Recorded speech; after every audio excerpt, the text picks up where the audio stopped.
Antes de começar o vídeo, eu só queria dizer que se você tem algum gatilho com coisas relacionadas a suicídio ou algo do tipo, por favor, saia desse vídeo, vai ver outro vídeo, o YouTube tá cheio de vídeo aí legal pra você ver e, sério, só não veja isso porque é um caso bem pesado.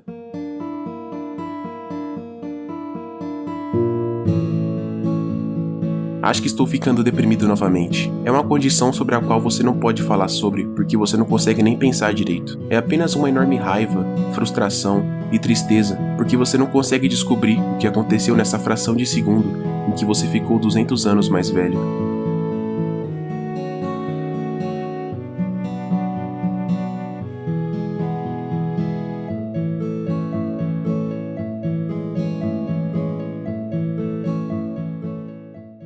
Essa é uma de vários poemas e versos criados por Vinícius Gagueiro Marques, tendo o seu nome artístico de Yonlu. Yonlu nasceu no Brasil, em 1989, mas ele teve que morar alguns anos em Paris por causa da sua mãe. E lá ele aprendeu francês, e como ele já tinha os seus dotes em outras línguas como inglês e galês, logo ele voltou pro Brasil aos 7 anos, sabendo falar 4 línguas. E de volta ao Brasil, ele começou a criar uma paixão pela música, aprendendo a tocar bateria, piano e guitarra. E apesar dele parecer um menino prodígio, desde muito cedo, ele apresentava indícios graves de depressão, que foram confirmados na sua adolescência. Uma das formas de combater ou até entender o que acontecia com ele era estar na internet. O Yonlu era muito presente na internet. Além de escrever, e muito, ele também postava fotos que tirava das coisas que via. Yonlu era um escritor, compositor e músico. Ele fazia músicas com os poemas que escrevia e quase sempre dedicava isso a outras pessoas, como Kate Don't Be Depressed, ou a mais famosa, que é a Mecânica Celeste Aplicada, que foi dedicada a uma amiga na qual ele era apaixonado.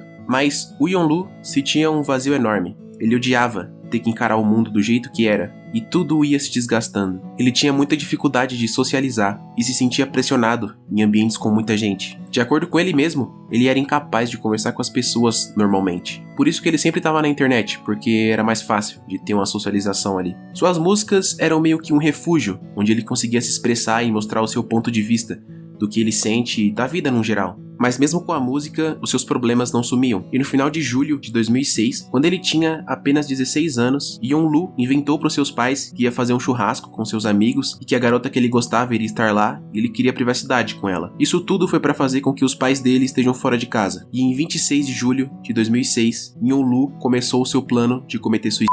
E essa não tinha sido a primeira vez. O Yonlu já tinha um histórico gigantesco de tentativas. Só que toda vez que ele estava prestes a fazer o ato, alguém ajudava ele, alguém dava uma mão pra ele. Então, toda vez, ele sempre conseguia ser salvo por pessoas ao redor dele. E dessa vez não foi diferente. Só que o problema é que dessa vez ele estava sozinho. Então, uma escolha que ele fez foi entrar em alguns fóruns da internet, fóruns que ele já frequentava, e via outras pessoas comentando que também queriam se... E o mais assustador nisso é que tinham pessoas que ajudavam essas pessoas a se...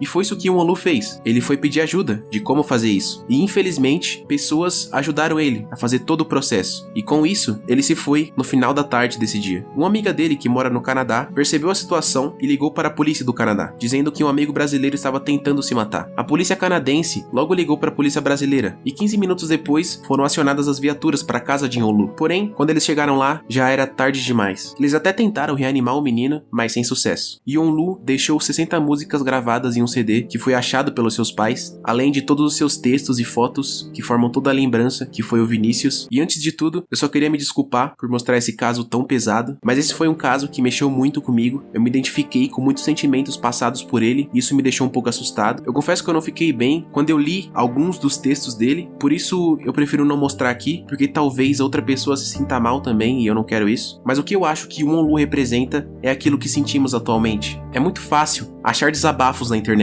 E isso tá ficando cada vez mais recorrente. Parece que existem pessoas mais tristes do que felizes na internet. E se por um lado isso é bom, porque quer dizer que tem pessoas que estão falando mais sobre o que irritam elas, por outro lado é ruim, porque se você estiver no lugar errado, ao invés de melhorar, você vai piorar. E como eu já disse antes, o Yonlu tinha um histórico de tentativas antes dessa última vez. E todas as vezes ele era salvo por alguém, seja de comentários gentis na letra da sua música, ou do seu próprio psicanalista, que ligou pra ele e o ajudou a não fazer. Tem até um caso em específico, basicamente ele tinha feito uma letra de música e aí ele colocou no blog dele e aí ele saiu de casa. E aí quando ele chegou em casa, ele disse que estava pensando em durante a sua caminhada, só que depois de ler os comentários na música dele, ele se sentiu melhor e não pensou mais nisso. E o que eu quero dizer com isso é que ele tinha salvação. Com 16 anos, tudo ainda é maluco demais e o mundo pode parecer um lugar sujo demais pra estar. Mas acredite, por mais sujo e cruel que o mundo possa ser, ele é belo de várias formas e é importante a gente lembrar disso. Eu sei que esse vídeo tá bem melancólico e triste, me desculpem por esse clima de derrota que tá esse vídeo,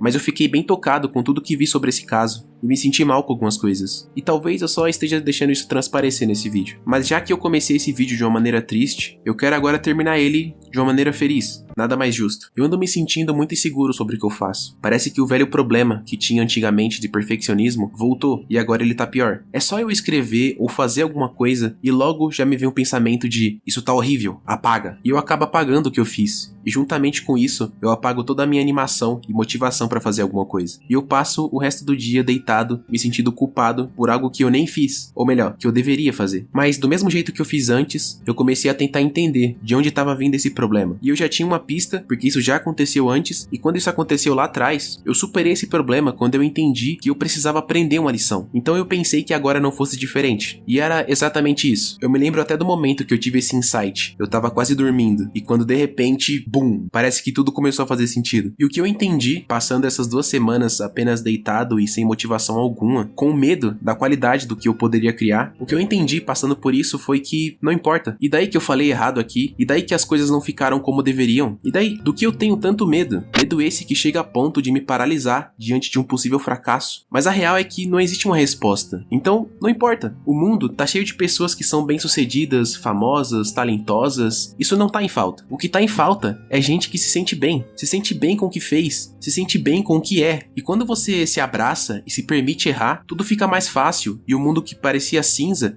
começa a ter uma cor. Esses pensamentos intrusivos, eles não são a gente, eles não pertencem a nós, mas eles estão ali e a gente tem o dever de superar eles, de lutar contra eles, porque isso é uma forma de proteger o seu lado bom, as suas qualidades, os seus momentos bons. Essa luta contra pensamentos intrusivos é necessária e talvez se o Vinícius tivesse qualquer faísca de motivação, ele ainda estaria entre a gente, porque como ele mesmo disse,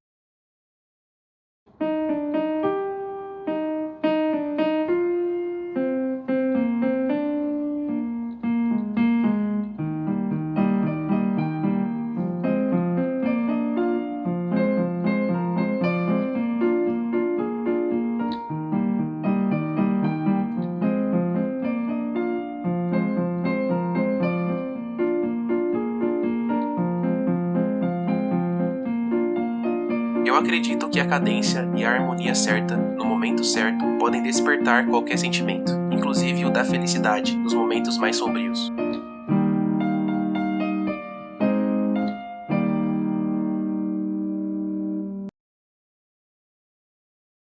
Muito obrigado para você que me viu até aqui. Esse caso do Yonlu é um caso muito delicado, mas eu quis tratá-lo de uma forma mais positiva. Mas caso isso ofenda alguém, eu peço desculpas. Não foi a intenção. Eu sei que tem uma comunidade que ainda idolatra esse artista, então se eles se sentiram ofendidos eu peço desculpas, não foi a intenção. Eu queria só mostrar esse caso do Yonlu e mostrar que às vezes quando a gente desiste ou quando a gente para de lutar contra a barreira que te segura ou qualquer coisa que faça você não conseguir ir pra frente, a gente deixa aquilo empurrar a gente até o abismo. É como uma parede mesmo, é como se você estivesse na beira do abismo, tivesse um muro andando em sua direção e você precisa empurrar de volta, senão você vai cair no abismo. E eu acho que essa foi a melhor analogia que eu pude dar pra você. Ah, sim, e antes que eu me esqueça, talvez eu consiga ajuda, né? O Yonlu tem alguns álbuns na internet, porque os seus pais, eles mandaram essas músicas que ele tinha no CD dele pra uma gravadora, e essa gravadora lançou as músicas. Mas de todas as músicas, eles só lançaram 23, e o CD tinha 60 músicas. E agora, eles estão fazendo um projeto novo pra lançar um novo CD do Yonlu, com músicas novas. E eles estão precisando de ajuda lá no Catarse, tá sendo uma vaquinha que eles estão fazendo. Então, se você quiser e puder, você pode ajudar. Eu vou deixar o link aí na descrição. Você vai comprar o CD dele e vai ter músicas novas sobre ele. Mas enfim, se você gostou, deixa um like aí que me ajuda muito. E se você quiser e puder, me segue nas redes, tá tudo aí na descrição. E é isso, se cuida, toma água.